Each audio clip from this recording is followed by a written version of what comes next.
hips onto the shins, slightly turned out, and then practice coming back into throne.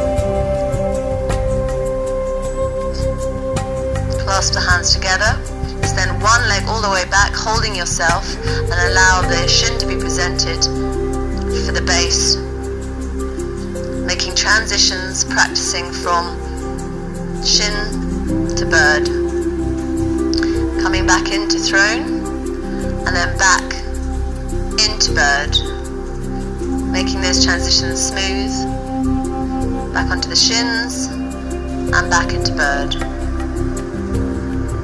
Coming down to the ground, create a bit of traction for your base, leg love, where you turn the toes in, for el torero.